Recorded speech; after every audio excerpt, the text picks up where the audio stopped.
Selamat pagi saudaraku. Mari kita memulai hari kita dengan terlebih dahulu bersekutu dengan Tuhan melalui firman-Nya. Sebelumnya kita berdoa. Bapa Surgawi, terima kasih atas kehidupan ini.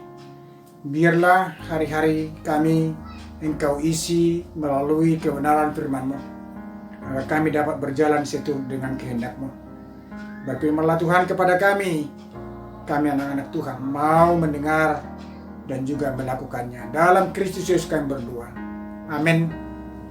Saudara yang terkasih, firman Tuhan untuk kita di pagi ini diambil dari kitab Ibrani, pasalnya yang ke-13 ayat 9. Janganlah kamu disesatkan oleh berbagai-bagai ajaran asing, sebab yang baik ialah bahwa hati kamu diperkuat dengan kasih karunia, dan bukan dengan berbagai makanan yang tidak memberi faedah kepada mereka yang menuruti aturan-aturan makanan macam itu. Sedemikian firman Tuhan.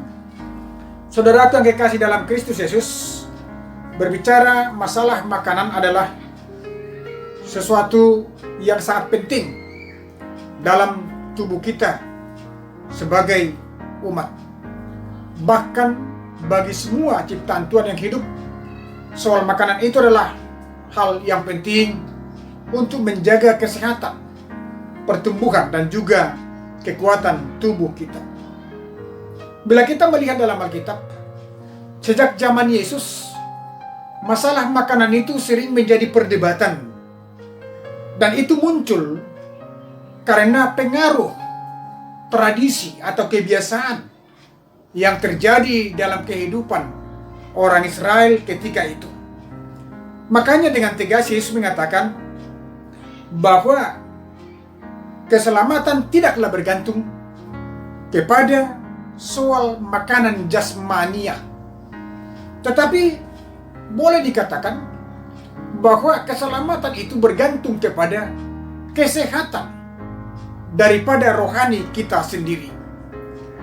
Dalam pembicaraan Yesus dengan orang-orang yang ada di sekitarnya, mereka mempertanyakan makanan apa yang boleh dimakan, dan makanan itu apakah makanan yang haram atau tidak.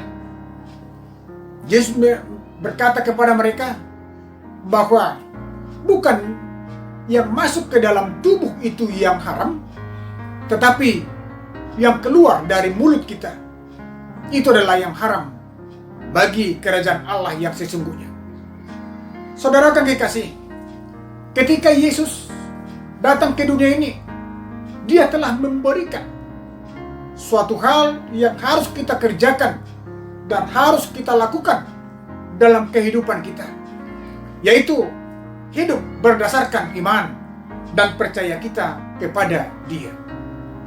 Kita melihat dalam Kisah Para Rasul, ketika Petrus sudah lapar, dia melihat berbagai-bagai macam makanan di sana.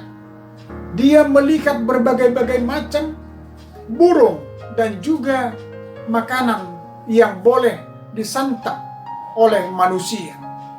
Tapi karena adatnya, tradisinya, Petrus berkata bahwa ada di situ makanan yang haram, yang tidak boleh dimakan karena tradisi Yahudi pada saat itu.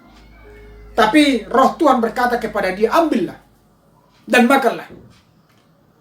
Itu buktinya bahwa hukum Tuhan atau pernyataan Tuhanlah yang paling utama, yang harus kita cermati dan kita lakukan dalam kehidupan kita.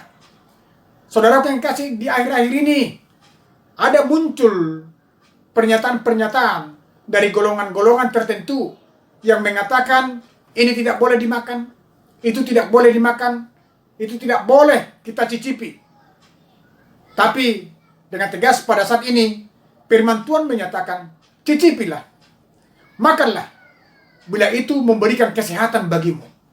Tapi pantangkanlah sesuatu makanan bila itu harus membuat kau menderita. Dengan tegas dikatakan di sini, saudaraku yang kekasih, bahwa memilih makanan untuk kesehatan itu baik. Tapi mempersoalkan makanan itu adalah tidak baik. Sebab dalam kehidupan kita, Yesus telah menghalalkan itu untuk kita nikmati dalam hidup kita masing-masing. Maka dalam konteks hidup ini, saudara yang kekasih, mari kita lihat bahwa segala sesuatu yang masuk ke dalam tubuh kita, biarlah itu menyehatkan jasmani, terlebih juga rohani kita, agar kita hidup seturut dengan kehendak dan perintah Tuhan. Amin. Kita berdoa. Berkati kami Tuhan, dan berkati setiap makanan yang kami makan, agar menjadi kesehatan bagi kami, dan juga menjadi tumbuh kembang kami di dalam iman dan pengharapan kami kepadamu. Kami akan menjalani hari ini, hari yang penuh berkat di hadapanmu, sertai dan berkati kami. Kiranya Engkau hadir dalam setiap hidup dan juga pengharapan kami. Berikan yang menjadi kebutuhan kami, jasmani dan rohani kami setiap saat. Dalam nama anak-Mu Yesus Kristus kami berdoa kepadamu. Amin. Selamat pagi, salam, Tuhan memberkati kita.